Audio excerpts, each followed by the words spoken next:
Hi, I'm Jackie. Thank you for joining me as I go over this list that I've compiled of my favorite John Lennon songs. Now, these are Beatle John songs as well as solo John Lennon songs, and I love them all. These ones that I've picked, and I love them for one reason or another. Maybe they speak to me, maybe they have special memories for me, but one way or the other, I've listened to them all over and over again until they're basically in my DNA. So, yeah, so I really love these.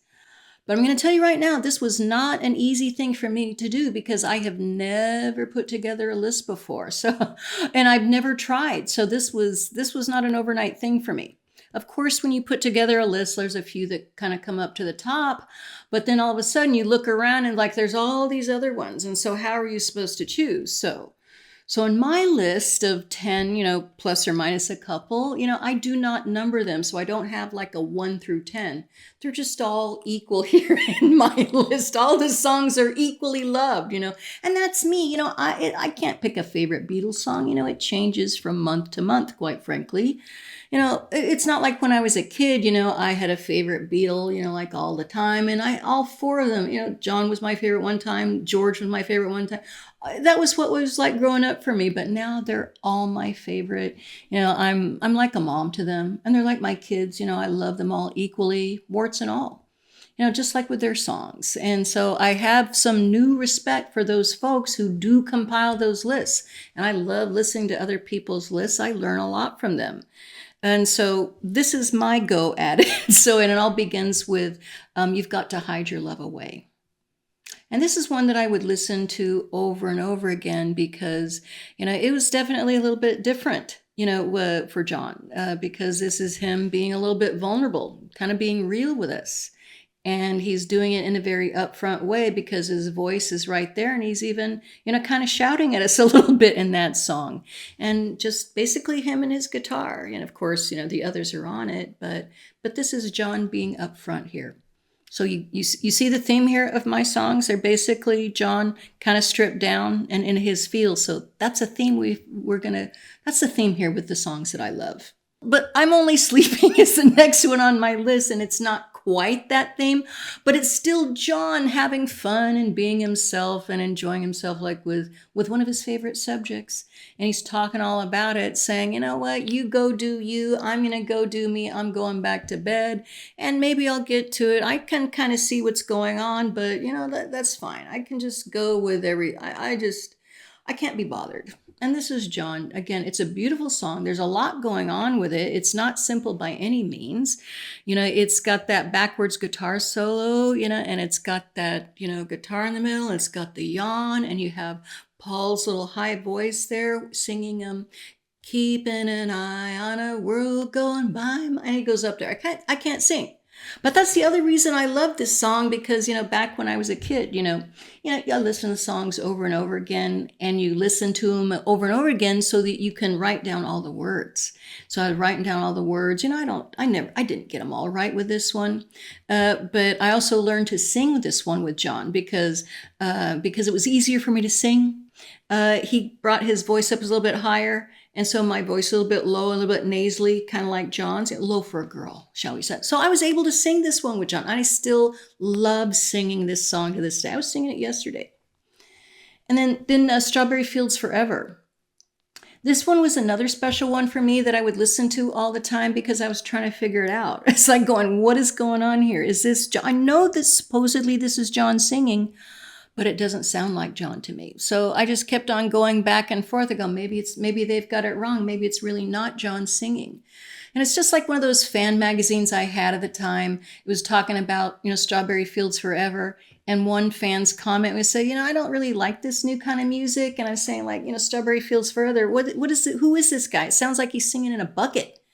And that has stuck with me like all these years, that comment. And of course, decades later, we have music experts breaking it down and saying what really happened with Strawberry Fields Forever. It started out like a simple song, John and his acoustic, but it turned into this collage of sound and music and feels and vocals and all that stuff.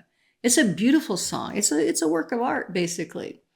And this makes me think of this interview I heard not too long ago where George Martin, Derek Taylor, and Neil Aspinall, they are on Dutch TV promoting Beatles Anthology, in 1995. And one of the interviewers asked George Martin, he says, okay, do you have any really good memories from back in the day, being in the studio with the Beatles? And George Martin, doesn't hesitate, and he says, oh my gosh, so many beautiful memories. But I think my favorite is when John or Paul would come up to me and play me their song for the very first time. And he uses Strawberry Fields Forever as an example. He says that he was sitting up on a high stool, and there's John Lennon coming up to him and with his acoustic guitar. And he says that John would hold the guitar way up high like this, playing him Strawberry Fields Forever. And George is going, oh my God, it was just so beautiful, just magical. And, John's voice is so wonderful on it. He says John had a wonderful voice, but John just never thought that he did. And he talks about them, being, doing Beatles Anthology and being back in the studio after all these years with Paul, George, and Ringo, and hearing John's voice for the first time after a while and, hearing it isolated. And he was saying, hearing John's voice again, it was like, the hair on the back of his neck was sticking up. He said it was just wonderful, wonderful memories. And talking about having the hair on the back of your neck stick up, the song Because. So here is John, Paul, and George singing harmony together, this beautiful, ethereal harmony. All three of them together and all these layers and just taking you up there, like out there. Okay, and of course, years later, we understand that Ringo was also there keeping time on the hi-hat. So they're all four there in the studio, singing this song together. And also from what I understand, it's like one of the last songs they record for Abbey Road. Oh my God. So that, and it's not like a super complicated song. It is complicated, all the harmonies are of course complicated, but it's just beautiful. It's simplistic, okay? It is ethereal, it's otherworldly, and it's got this also like an elegant feel to it as well. I absolutely love it. I mean, I don't even have words to explain. I'm having a hard time explaining. John is the one for words, okay? He's the one who can paint pictures with words, okay? And talking about that, I think that this is one of John's favorites. And he calls it poetry. It's Across the Universe. And, that one, he's kind of showing us what's going on inside of him. He's taking us inside and with all this imagery. He's painting that picture with the words and taking us all across the universe, tumble blindly as they make their way across the universe. Oh my God, it's just beautiful. I mean, I can hear that song over and over again. It really is one of his best. And then we go to the song Love on the Plastic Ono Band album. Very simple, very straightforward. Again, and just because it's simple doesn't mean it's not complex or not special.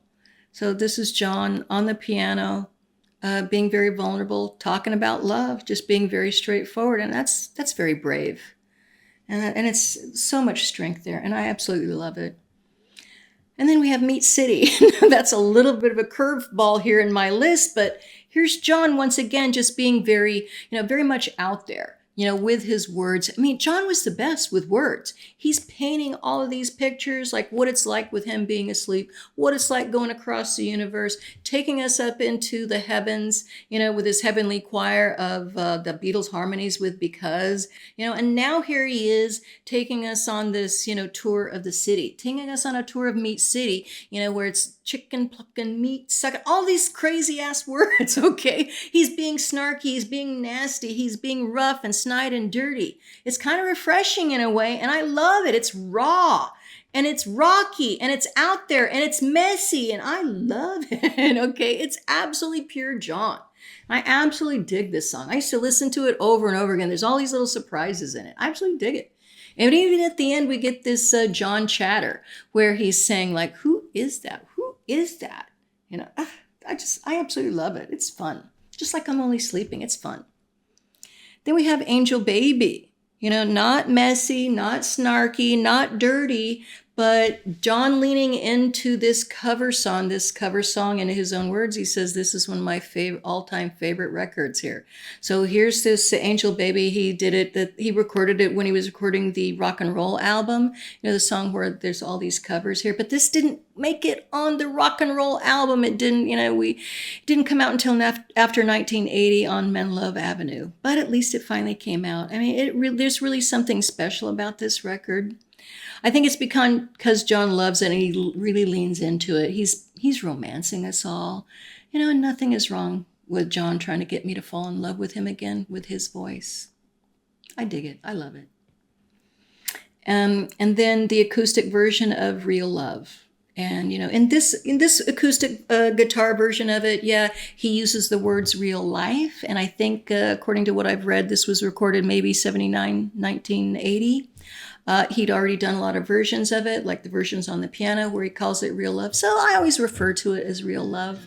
And again, it's one of my favorite things in the whole world. Just John with his voice and his guitar talking about love. It's one of my favorite things.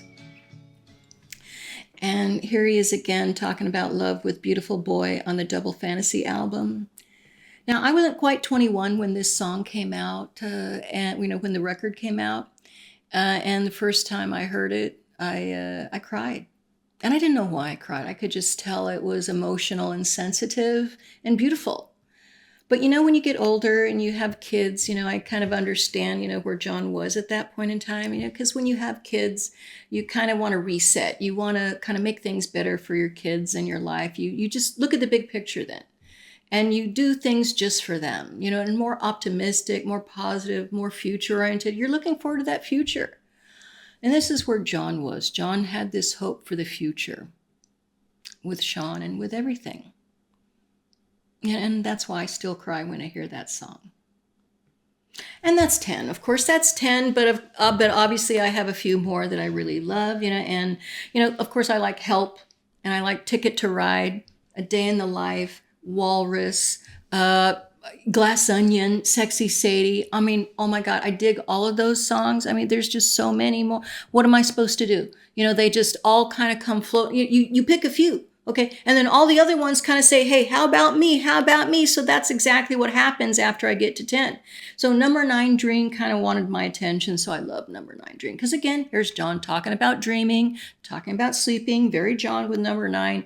And he's painting us this dreamscape here. And he just says, hey, come join me in my dream, will you? Say, okay, John, I'll come join you. And then A Hard Day's Night.